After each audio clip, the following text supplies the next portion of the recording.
이탈리아 출신의 세계적인 파피라 가수인 안드레아 보첼리. 박은선과 그의 아들들은 어릴 적부터 이곳에서 잘 아는 사이. 박은선과 마리오 보타의 섬 미술 프로젝트에 그 역시 응원의 메시지를 보냈다. Ma io sto sempre dalla parte di coloro che fanno, stare dalla parte del fare più che del dire, quindi nutro sempre grande ammirazione per chi si mette in gioco, per chi si dà da fare, si rimbocca le maniche e costruisce, crea qualcosa. Io nel mio piccolo ho fatto anch'io questo nel mio paese con la creazione del Teatro del Silenzio, che è giunta ormai credo alla 15ª edizione, non so più. E quindi penso che sia sempre una grande soddisfazione quella di poter fare qualcosa per il paese in cui sei nato e cresciuto. 박은선과 섬 미술관 프로젝트를 함께 하기로 한 마리오 보타. 세계 5개국 종교 건축물의 대가로 꼽히는 마리오 보타는 빛과 중력을 활용한 건물에 벽돌을 주 재료로 삼고 탑을 세우는 것을 좋아한다. 스위스 맨드리소 티치노 태생인 마리오 보타는 이탈리아 밀라노와 베네치아에서 수학했으며 근대 건축의 아버지라 불리는 르크루 비지에와 근대 건축의 개척자로 꼽히는 루이스 칸 설계사무소에서 실무 경험을 쌓았다. 1969년부터 자신의 사무실을 열어 작품 활동을 하고 있는 마리오 보타는 현재 고향 맨드리시오에 사무실을 옮겨 건축재단을 만들어 후학들을 키우고 있다. 우리나라에서는 삼성미술관 리움과 강남 교보타워를 만든 건축가로 잘 알려져 있는 마리오 보타는 곧 완공을 앞둔 남양 성모마리아 대성당을 설계했다.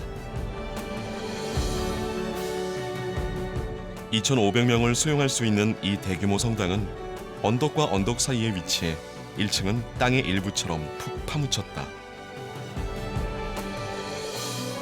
지역과 장소의 특성을 살리는 건축으로 유명한 보타의 아이디어다. 제가 마리오 보타 건축물을 처음 본 게 95년이에요. 그러니까 95년에 제가 건축 기행을 갔었어요. 그 자기가 지은 공간의 마지막 건물이 딱 끝났을 때 자연의 빛이 그 공간을 채우면서 어떤 빛이 진정한 창조적인 역할을 한다 그럴까? 그런 걸 이제 느꼈어요.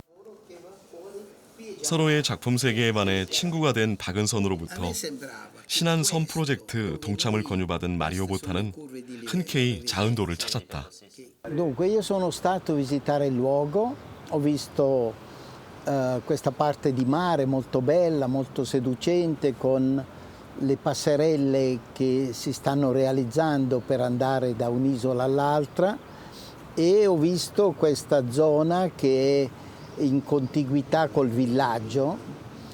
Per adesso stiamo studiando la situazione con le curve di livello in modo di fare un modello altimetrico che mostri la forza anche della collina, perché il fascino di questo lavoro è che vi è sì il grande specchio d'acqua del mare, ma vi è anche l'orografia, la geografia delle montagne tutto attorno. 전라남도 서남부의 최대 수군 주둔지였던 자은도, 암태도, 팔금도, 안자도를 비롯해 4개의 섬이 하나로 연결된 이곳 작은 할미섬에 박은선, 마리오 보타의 실험적인 무대가 펼쳐진다. 박은선 인피니또 조각미술관, 신안군이 추진하는 1도 1뮤지엄 아트 프로젝트의 일환이다. 이 자그마하고 고적한 무인도에 두 거장의 손길이 빚어낸 뮤지엄이 들어서기까지는 아직 갈 길이 멀다. 하지만 박우량 신안군수는 미래를 보고 투자한 일이라며 성공을 확신한다. 지금 당장 저희들이 거는 기대라기보다는 지금 미래를 보고 합니다. 박은선 작가가 55세인데 앞으로 최소한도 앞으로 30년 동안 작가 활동을 할 걸로 저희들은 생각을 합니다.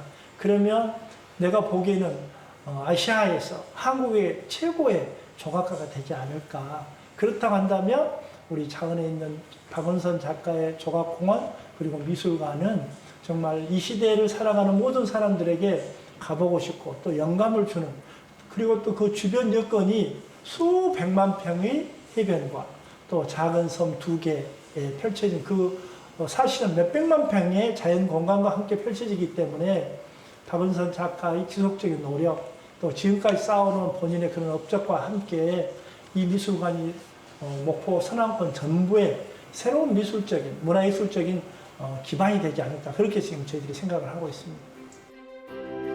섬을 담은 무한 기둥. 무심한 듯 서 있지만 중력을 거슬러 무한 성장하는 기둥 안에서는 밀물과 썰물이 교차하고 그 상상의 바닷속에서 팔팔한 물고기가 유영한다. 박은선의 시그니처인 기둥은 인간을 위해 모든 오물과 악취를 받아들이는 하수관을 모티브로 삼았다. 속을 비워냄으로써 자신을 있는 그대로 내보이고자 하는 작가의 정직한 자존감이기도 하다. 이제는 도심의 섬이 되어버린 사막도. 그러나 여전히 살아 숨쉬는 사막 선녀의 전설처럼 박은선의 작품이 섬이 되어 이곳을 찾아와 새로운 예술의 바다가 펼쳐지고 또 하나의 전설이 시작됐다.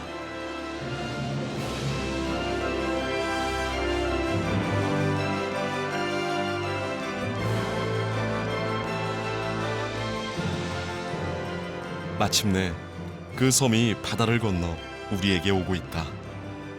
마리오 보타와 박은선이라는 거대한 섬. 숱한 전설과 네버엔딩 스토리가 1000개의 섬을 넘나드는 전남 신안. 벚꽃보다 진한 예술의 향기가 태동하는 자은도에 또 하나의 역사가 시작된다. 박은선과 마리오 보타. 온 세계를 돌고 돌아 섬에서 만난 두 거장의 작품이 신안군 자은도에 몸을 풀 때 물길은 마침내 이탈리아와 한국을 잇는 가교가 된다. 무수히 많은 섬을 품은 바다가 저리도 빛나고 푸른 까닭이다.